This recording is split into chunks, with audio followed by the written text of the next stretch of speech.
au service de l'éducation béninoise depuis 1992, l'UATM Gaza Formation, avec ses 23 filières agréées, vous offre la revue de presse sur JS Communication. Mesdames, Messieurs, bonjour et bienvenue à la une des journaux. Hier, jeudi 5 décembre 2019, le président Patrice Talon a reçu au Palais de la Marina la lettre de créance de 4 nouveaux ambassadeurs accrédités au Bénin. Libération cite le nom et précise qu'il s'agit de son excellence Marek Skolil, ambassadeur de la République tchèque près le Bénin, du Sra Andra Araap de la République d'Indonésie, de Jacques Obenza de la République du Congo et de Carole Vivian McQueen du Canada. Pendant que la cérémonie se déroulait au Palais de la Marina, la réaction de l'ambassadrice du Canada près le Bénin a retenu l'attention de tous car elle a exprimé, d'après le Soleil Bénin Info, sa satisfaction par rapport à la gouvernance de Patrice Talon. Carole Vivian McQueen n'a pas hésité à déclarer, suivant la ligne du journal de Hervé Aladé, que Patrice Talon est le président qui veut transformer le Bénin. En un mot, elle loue le dynamisme de Patrice Talon, écrit le Soleil Bénin Info. Quand c'est beau et bien fait, ce sont les grandes démocraties qui en apprécient. Titre le Béninois libéré avant d'exposer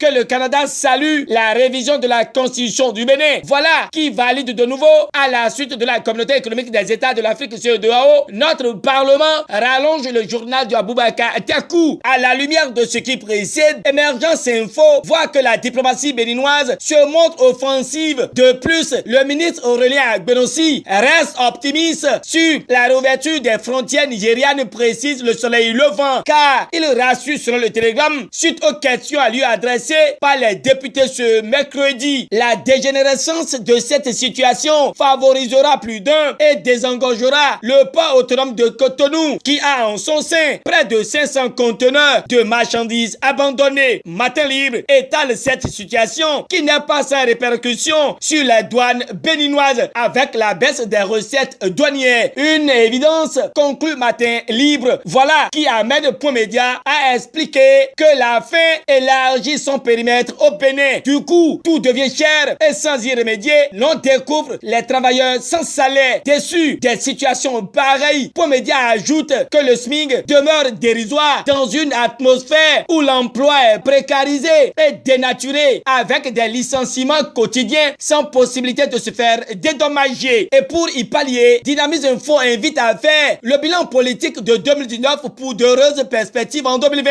Encore 3 semaines pour Talon, Yahi et Ajavon pour passer d'éponge sur les rivalités en leur sien, écrit le confrère. Le journal de Parfait Bocor précise qu'en l'absence d'un médiateur, qui d'entre eux aura l'humilité de faire le premier pas en vue d'une rencontre pour aplanir les divergences. Le confrère voit que la réponse paraît toute simple, claire, pour ne pas dire limpide, car le premier pas pourrait provenir de l'un des trois, pourvu que les deux autres se montrent favorables et disponibles à des sacrifices pour le bien de la nation. Pour qu'il en soit ainsi, il faut de l'efficacité dans la discrétion. Le cas palpable évoqué par le Soleil Bénin Info est celui du secrétaire général de la présidence de la République Pascal Irénée Koupaki, vu comme du vin bonifié auprès du chef de l'État. L'homme se fait de plus en plus rare, voire rarissime, conclut le Canard. Suivant le journal de Hervé Aladé, les personnages singuliers ployant sous le poids des dossiers sensibles de la République ne sortent qu'à des occasions toutes particulières. Sa dernière sortie, il s'agit bien de Pascal Irénée Koupaki. En date, c'était à l'occasion de la commémoration du 30e anniversaire de la disparition de Feu Souroumiga Piti à Porto Novo. Le point sur lequel le Soleil Bénin Info aimerait avoir d'éclaircissement est caché dans cette interrogation. Pourquoi l'homme qui est considéré aujourd'hui comme le fidèle des fidèles du chef de l'État s'est-il terré au palais de la Marina? En réponse, le Soleil Bénin Info explique que ses épaules portent une partie des charges de la République. Âgé de 68 ans, Pascal Irénée Koupaki est un haut fonctionnaire de l'administration publique sur qui l'unanimité est faite sur sa compétence avérée et sa parfaite maîtrise des affaires d'État. Arrivé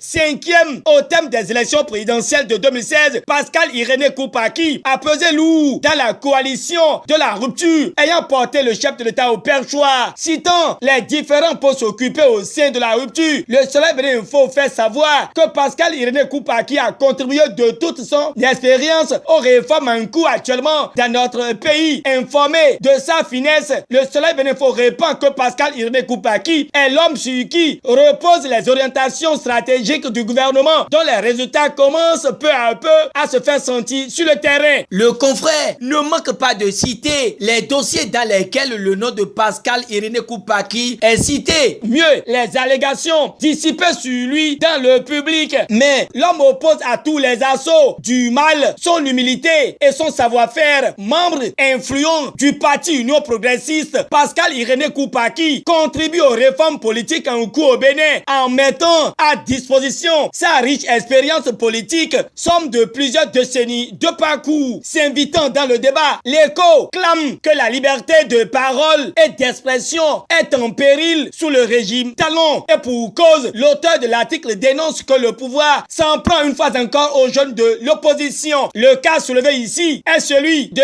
Amis Draman. Le magazine fait savoir qu'ils sont plusieurs jeunes à séjourner en prison depuis plusieurs jours pour avoir fait des publications sur les réseaux sociaux concernant l'affaire 3 tonnes de cocaïne. Face à cet état de choses, l'écho souligne que dans le rang de l'opposition, seul Guy Mitokpe s'est exprimé pour dénoncer et demander la libération des jeunes opposants. Le reste, chacun dans l'opposition pose des actes suivants, s'aligne davantage, ce qui est dommage pour notre République. De son côté, Matin Libre ne ferme pas les yeux sur les actualités relatives à la journée internationale de la personne handicapée. La fondation Eti Salat réitère son engagement, martèle le quotidien. Le même journal nous abreuve des explications sanitaires du docteur Soglo qui parle de l'arthrose des genoux. Loi des finances 2020. L'examen en plénière est prévu selon le matinal pour le 19 décembre prochain. Fin de cette revue de presse que je vous remercie d'avoir suivi. Bonne journée et très bon début de week-end à tous et à chacun. Au revoir et à demain pour l'émission 5 jours au Parlement.